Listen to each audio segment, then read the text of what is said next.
Salut toi. Aujourd'hui, petite vidéo dont le but est très simple et pourtant crucial en musculation. T'apprendre à bien choisir tes exercices. Il est vraiment très important de sélectionner de bons exercices, adaptés à tes objectifs, efficaces, viables sur le long terme et que tu apprécies. Mais ce qu'il y a de bien, c'est qu'il existe énormément d'exercices pour chacun des groupes musculaires, et parmi tout ça, il y en a beaucoup qui sont excellents et encore plus qui sont au moins très bien. Et tu en trouveras donc toujours au moins un ou deux qui te conviennent. Le plus important est donc de bien savoir séparer ceux qui vont te permettre d'accéder au stade supérieur de ta progression physique et ceux qui vont te faire perdre ton temps. Ou pire te donner un point faible. Par exemple, moi mes pecs sont très longtemps restés très mauvais, en partie par mauvais choix d'exercice. Et un très mauvais exercice peut même dans le pire des cas finir par te blesser. Il y aura des vidéos complémentaires à l'avenir où je te présenterai plusieurs exercices pour chaque groupe musculaire, pour que tu puisses piocher facilement dans une liste fixe. Mais voyons déjà la méthode pour que tu puisses décider pour toi-même. Donc dans le but de prendre du muscle, il s'agit globalement de déjà choisir quel muscle tu veux travailler, puis de pouvoir dire si un exercice spécifique est bien ou pas dans ce but, selon plusieurs critères qu'on va passer en revue. Le premier critère est de savoir si l'exercice vise bien le muscle que tu souhaites travailler. Ce qui paraît être la base, mais c'est pourtant pas si évident en pratique. Déjà parce que la fonction de chaque muscle peut parfois être complexe, parce qu'on peut sentir un muscle travailler alors qu'il fait pas grand chose au cours de l'exercice, et parce que sur le net, il y en a qui disent n'importe quoi. Ce qui rend plus difficile la tâche. La méthode en gros pour ce critère est de voir la fonction que remplit le muscle visé, et ensuite de voir si l'exercice lui correspond ou pas. Par exemple, une des fonctions du biceps est de plier le coude, donc techniquement on dit faire une flexion du coude, et un curl consiste justement à faire une flexion du coude. Alors tu peux être presque sûr que sur ce point-là, c'est un bon exercice. Prenons un autre exemple. Beaucoup disent que le squat est suffisant pour développer ses mollets, et donc qu'il n'est pas nécessaire de les entraîner directement. Vérifions donc ça. Quelle est la fonction principale du mollet? L'extension de cheville, donc en gros se mettre sur la pointe des pieds. Et est-ce que pendant le squat, il y a une extension de cheville?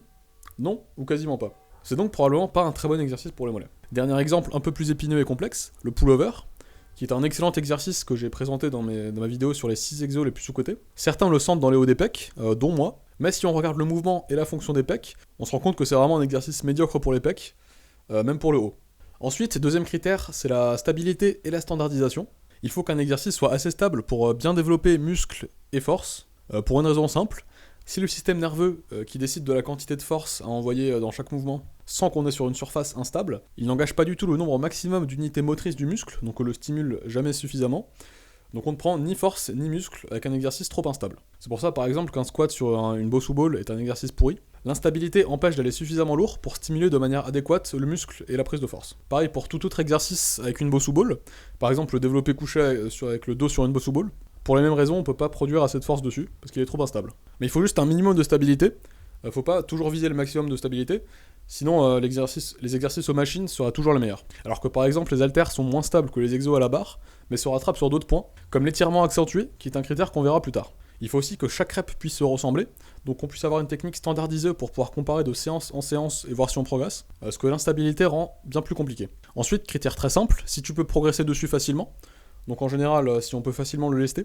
Par exemple, un développé couché remplit parfaitement ce critère, comme tous les autres exercices à la barre, puisque tu peux juste rajouter 1 ou 2 kilos à la fois, et donc progresser très progressivement sans jamais stagner. C'est un problème pour pas mal d'exercices ou poids du corps, pas les dips ou les tractions parce que tu peux facilement mettre une ceinture de lest, mais par exemple pour les pompes, à partir d'un moment ça devient compliqué de rajouter du poids sans rendre ça dangereux ou instable, par exemple en mettant des poids sur son dos. Ça peut aussi être un problème pour les exercices à la poulie, aux machines ou aux haltères. Une fois qu'on est au max du poids disponible, il n'y a pas grand chose qu'on puisse faire, et on peut plus trop progresser. Par exemple, une fois que tu peux faire 3 séries de 20 au shrug, aux haltères, avec les poids les plus lourds disponibles dans ta salle, bah tu peux plus faire grand chose. Ensuite, un peu plus complexe dans le concept, si l'exercice est biaisé vers l'étirement ou la contraction. Donc si le mouvement est plus simple, dans la partie du mouvement où le muscle est visé et étiré ou contracté. En général, un exercice sera bien plus efficace pour la prise de muscle, mais donc aussi plus difficile et un peu plus fatigant, quand la partie accentuée est la partie étirée. Ces mouvements sont donc à privilégier la plupart du temps. Et il faut aussi donc avoir une amplitude complète ou presque sur ce genre de mouvement. Par exemple, le curl pupitre, le preacher curl, si tu descends qu'à la moitié, forcément tu pourras utiliser beaucoup plus de poids, mais ce sera beaucoup moins efficace. Par exemple, dans un développé couché, la partie la plus dure est en bas du mouvement, quand les pecs, les épaules et les triceps sont les plus étirés. Et c'est donc très efficace pour ça. Le développé couché aux haltères permet d'aller encore plus bas, parce que la barre n'est pas bloquée par notre torse, ce qui est donc meilleur pour l'hypertrophie, malgré une plus grande instabilité. A l'inverse, un kickback aux haltères pour les triceps a une très mauvaise courbe de résistance. La partie la plus dure du mouvement est en haut, quand le triceps est contracté, et il n'y a presque pas de tension en bas du mouvement, quand le muscle est étiré. Ce qui est donc pas ouf.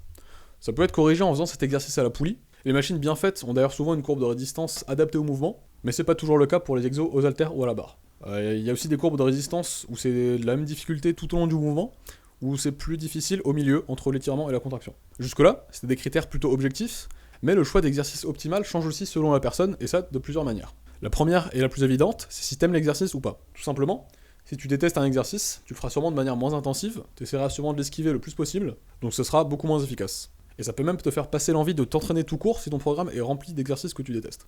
Par exemple, si tu hais les squats, il y a du leg press, il y a des split squats, ou même il y a des variations du squat que tu aimeras sûrement plus, et qui t'empêcheront donc de stagner à vie sur tes quadriceps. Ensuite, un exercice peut être plus ou moins adapté à ton corps, à ta structure osseuse, à tes proportions, en bref, à ta morphologie. Par exemple, un mec grand ou avec des fémurs très longs par rapport à son corps aura beaucoup de mal avec les squats classiques, qui essayent de viser les quadriceps. Et il aura tendance à soit pas aller assez bas, et faire donc des demi-squats très peu efficaces, soit pencher le torse beaucoup trop en avant, ce qui mettra l'emphase sur les fessiers, plutôt que sur les quads. D'autres ont mal aux épaules quand ils font un bench sur un banc plat, mais dès qu'on met une inclinaison de 15 degrés, ça va beaucoup mieux. D'autres ont des insertions aux omoplates qui les empêchent de faire de l'overhead press à la barre de façon stricte, et ils auront peut-être plus de chance à essayer aux haltères qui offrent beaucoup plus de liberté de mouvement. C'est pas être un poltron de ne pas faire des squats stricts de compétition, ou n'importe quel autre exercice, il n'y a aucun exercice qui est obligatoire. Si une variation est mieux en accord avec ton corps, ou juste que tu la préfères, bah vas-y mon ref, fais-la à la place. Et enfin, dernier critère, la viabilité sur le long terme. Donc si l'exercice endommage beaucoup tes tendons et tes articulations, plus qu'une autre variation ou un exercice proche en tout cas, si le risque de blessure est trop grand, il vaut peut-être mieux passer à autre chose. Dans tous les cas, avec le temps, le fait de pousser un poids de la même manière des centaines de fois use les articulations, et je te conseille de changer de variation tous les quelques mois, mais il y a juste certains exos qui sont vraiment pas adaptés ou trop dangereux, et il vaut sûrement mieux passer à autre chose, surtout s'ils sont pas adaptés à notre morphologie. Trop forcé peut vite mener à la blessure. Certains exos sont aussi très bien mais à un volume plus modéré, et ils peuvent vite mener à la blessure si tu en fais trop. Avec notamment le deadlift par exemple. Dans tous les cas, il faut savoir s'autoréguler. Et voilà, tu as maintenant la capacité de toi-même choisir les exercices les mieux adaptés à tes objectifs et à tes préférences, ce qui te permet donc de soit créer tes propres programmes, ou de modifier des programmes déjà existants. Par exemple, mon programme Upper-Lower est très personnalisable, et maintenant que tu sais choisir tes exercices, comment évaluer tel ou tel exercice, tu as toutes les clés en main pour l'adapter au mieux à ce que tu préfères. Le squelette du programme en soi peut être utilisé à l'infini, juste en variant les exercices à l'intérieur. J'espère que cette vidéo t'a été utile et informative. Si c'est le cas, n'hésite pas à liker la vidéo, à aller voir les autres de la chaîne et à t'abonner. Si tu veux obtenir le programme Upper Lower gratuitement, clique sur la vidéo qui s'affiche à l'écran. C'était Soum, et je te dis à la prochaine.